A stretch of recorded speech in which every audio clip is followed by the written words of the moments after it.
Hi, and welcome. You're listening to the X22 Report. My name is David. This is episode 1061A, and today's date is August 29th, 2016, and the title of the episode is Banks Are Preparing for a Nuclear Financial Event. Let's get into the economic collapse financial news. Now, we've been talking about the real estate market, and we are definitely seeing things are starting to rapidly fall apart. And it's not just here in the United States. We've been mentioning it in Canada, in the UK. We see Australia, their July private new home sales, they have fallen by 9.7% month on month. And this is actually starting to spread. And we saw this back prior to 2008, and then of course it ramped up. And this situation is getting worse and worse as time goes on. And eventually what's going to happen is that things are going to rapidly fall apart. They start out slow in outlying areas. They start to move in, and all of a sudden, people start to notice. And of course, when people start to notice, you'll see the corporate media, the U.S. government, the central bank come in saying, listen, yes, it's a slowdown of real estate, but everything's contained. Well, we know from the past that this is going to be a lie, because we realize and understand that, yes, real estate can go down. Real estate can crash.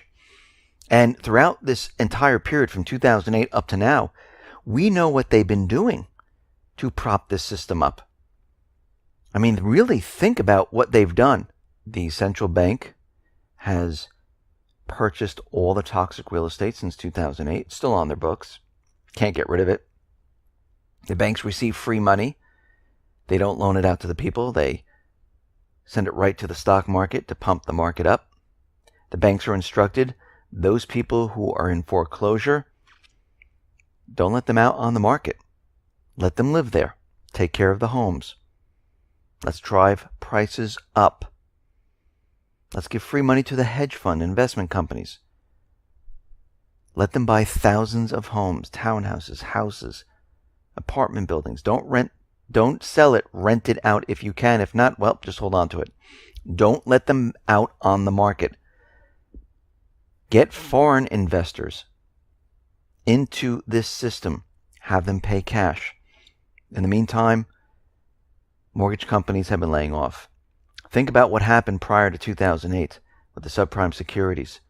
How many people owned 1, 2, 3 houses? How many speculators were out there? How many people were defaulting? Well, here we are again. But this time it's much worse, and it's spreading all over the place. And before you know it, people are really going to understand what's happening, because houses are sitting on the market between 160 and 190 days now. And no one's coming to look. Now, is it happening in every single area exactly the same? No. But it's starting to spread, and spread quickly. And people are writing in saying, yes, it is in my area. I've noticed it. What a big change. Realtors are saying there's a bit of a change. Now, of course, they didn't understand this back in 2007, 2008, and they don't understand it today. We see the retail market is continually falling apart. Aeropostale, they might be laying off 10,000 retail employees. The system cannot be sustained. Stores cannot stay open without people purchasing. And we see U.S. personal spending is declining. It is slowed once again. That's the term they like to use. It's slowing. Well, what's happening is people don't have the funds. If they are continually losing their jobs, and they're going from a high-paying job, and they're getting laid off, they go on unemployment for a little while, might have a severance. When that all runs out, and they start looking for a job, or maybe they're looking for a job during this period, they cannot find anything, and they take a part-time job, or they never find a job, they don't have the funds to spend. And when you subtract autos, because that is done through credit, you're not really taking money out of your own pockets, we see that spending has dropped considerably. And when we look at this entire situation, it is getting worse, not better. We see the Dallas Fed. We know there was a dead cat bounce, and we're seeing many of the same thing happening throughout all the feds for manufacturing and things like that, where we're seeing this dead cat bounce back in June or July, and all of a sudden it comes to a screeching halt. We know there was a dead cat bounce for the Dallas Fed. They went from negative 18 to negative 1.3, but guess what? In August, it plunged back down to negative 6.2, and it's contracting for the 20th month in a row. Hope also tumbled from 18.4 to 7, and we're seeing inventories, new orders, they're all slowing. So the situation that we're looking at is not improving. It's actually getting worse. And as we continually watch this and track this and see this with our own eyes, we see how this economy is continually deteriorating. Just like those individuals in The Big Short watched the subprime crisis. They watched the housing market and said, okay, something's wrong here. The whole thing's falling apart, and we're watching it in real time. We're doing the same thing now with the economy.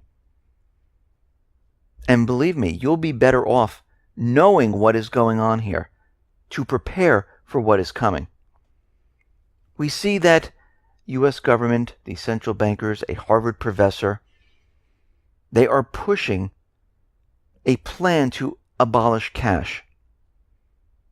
Kenneth Rogoff, the Thomas D. Cabot Professor of Public Policy at Harvard University and former chief economist of the International Monetary Fund, well, he's looking to get rid of cash. Hundreds, 50s, and 20s. They'll keep 10s, 5s, and 1s. Why would they want to do this? What would be the purpose of this? It gives them more control. Remember what is coming and what is coming afterwards. They're preparing the public because when this system starts to implode on itself, people are going to try to get cash. And most likely they'll want bigger bills. Now I know they're saying, oh, this is for drug money, this is for crimes. Believe me, all these individuals, they commit crimes without using hundreds, 50s, and 20s. This is to control the people and what they take out of the bank. To slow it down, to stop it. And to get people used to an electronic currency. So the government, the central banks, have full control in what you do. Today, if you have $1,000 in cash in your home, they can't flip a switch and say, see, we just took it away from you. They can't do it because you have it in your hands. If it's in your bank and something happens, or they decide, we don't want you to move this money, take this money, or do anything else, they flip a switch. And they say, okay, it's locked. They did it in Cyprus. It's called a bail-in. They held each person's funds hostage and said, what we will allow is for you to take out, $200-300 a week. That's it. The rest you cannot touch. You can't transfer out. You can't take it all out. Nothing. And for the money that we're going to take from you, we'll give you worthless bank stock. We see there's a new SEC rule on money market funds, which is going to take effect on October 17, 2016. Now, the October SEC rule will change the valuation of money market funds. The funds will be marked to market, and the SEC thinks this will prevent another run during a crisis. But really think about what they're doing here. The rule exempts funds who invest only in government paper. So everything else is perceived to be risky, so it must be marked to market for transparency. But if it is a pure government fund, the rules don't apply. So when you hear this, what does this mean? Well, this means more people are going to be sending cash into treasuries. Because as we know, countries are dumping treasuries. As we know, they need a buyer of treasuries. And they're going to use the people. They're going to force them into purchasing treasuries.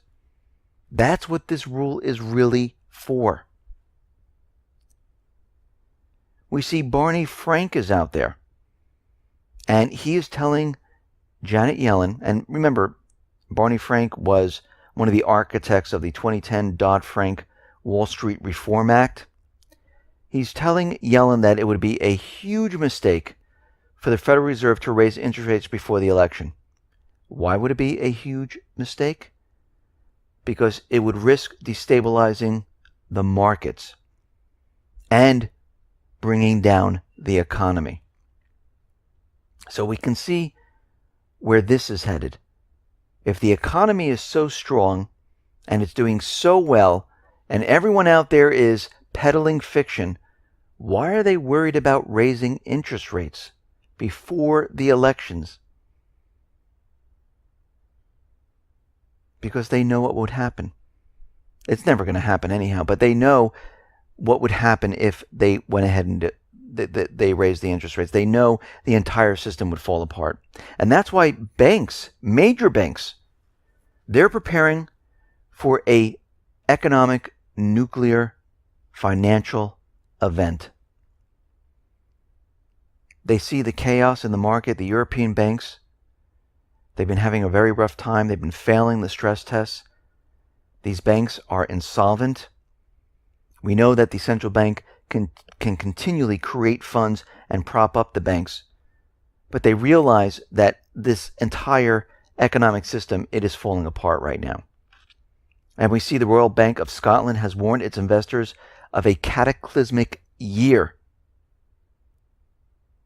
They sent ominous notes to clients, and they're predicting the worst case scenario.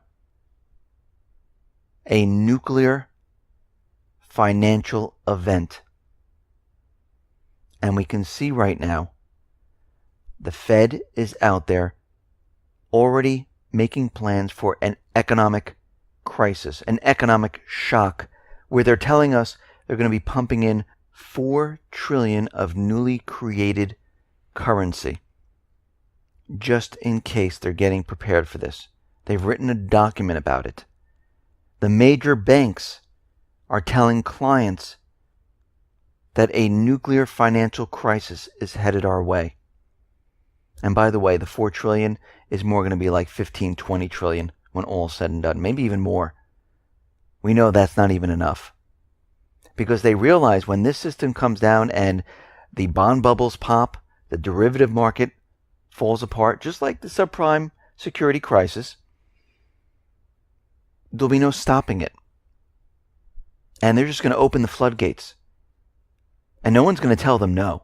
They're just going to do it. They won't wait for Congress. They won't wait for the president. They'll just do it on their own to prop up the banks. They'll do it to prop up the market. They'll do it to prop up everything except the people. And at that point, you will see the bail-ins. You will see your currency, my currency, completely disappear. It will be frozen, in limbo. And we will be in this new financial crisis, something that we have never seen before. Something so bad that people won't even know what is happening. And this is why you need to get ready and prepared. Think about it. During The Big Short, that movie, during that period, those individuals, and there were many others, they were looking at everything, analyzing it, saying, hey, what the central bank is saying, it doesn't make sense. Because when we actually went out and we took a look around and we look at the delinquency rate, it's not what they're telling us. They're telling us a lie, and here's the truth. Well, this is what we're doing. We're looking at the truth, and we see what they're lying about. And yes, there were hundreds of millions of people that believed the lie. There's hundreds of millions of people today that believe the lie. There's a few that understand what's happening. There's a few that realize that this system is coming down, and we better get ready. Listen, everyone, thanks a lot for listening. Be well, be safe, and especially be prepared. Thanks a lot.